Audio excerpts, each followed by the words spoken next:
story is called It's All in Your Head. Have you ever had anybody tell you that? It's all in your head. That's not true. That's not right. It's all in your head, dude. It's not really real. Yeah.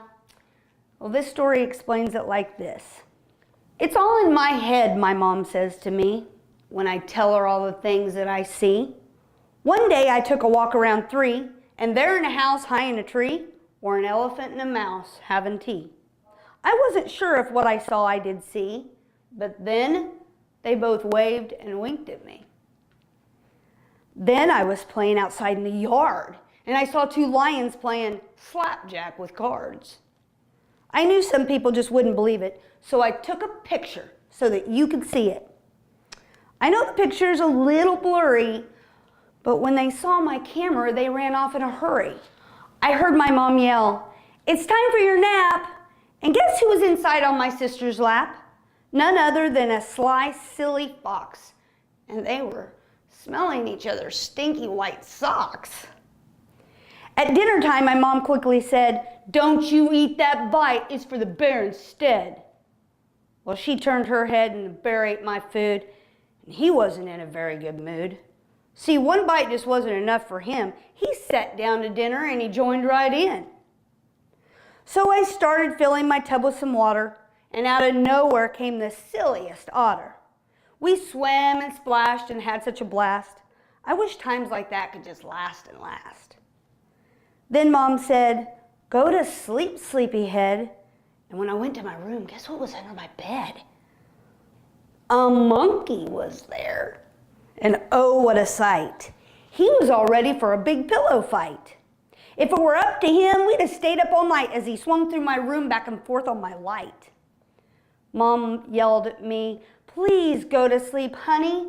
But I said, "I can't. The monkey's tickling my tummy." So Mom came in to tuck me in bed, and out the window the monkey fled.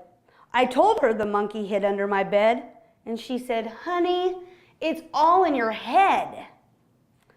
I began to feel sad that she didn't believe what I'd said. But then the monkey swung through and landed right on her head.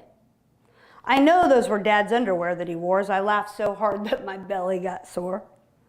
The otters came in and said, "I don't think we've met," as they shook themselves dry and got Mom soaking wet.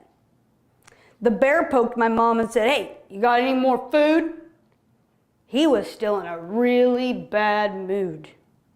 The fox scampered by and gave Mom a wink, as we all held our nose and said, "Man, your feet stink."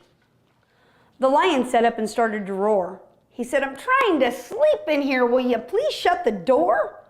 So I walked to the door, and to my surprise, the elephant and the mouse were trying to squeeze inside.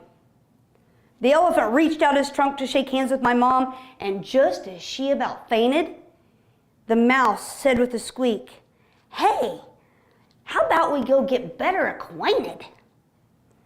My mom said, "Sure, why not? Let's go have some tea." And I looked at her and my eyes got big and I said, "You finally see?" She said, hello, duh, this place is a zoo. How could you not see the things that you do?" I think she was scared though, of all the things I could see. But I told her, "Don't you worry, because you're safe with me." Now I know this is a young book, but put it in perspective of you guys right now. And the things that you see that people tell you, no, that's not really what you see. That's not really what's happening. But you know in your heart that that's really what's going on. And people try and distract you from what you really want because they take your mind off of that imagination that helps you get places in this life. And you're like, right, that's imagination. Imagination is huge. It's important for even adults to have imagination. Somewhere in life, people tell us that it's not okay, that it's silly. But artists, they got some of the biggest imaginations of all. Musicians, people who build buildings, huge imaginations. You keep your imagination alive no matter what happens in your life. If you believe it, you can achieve it.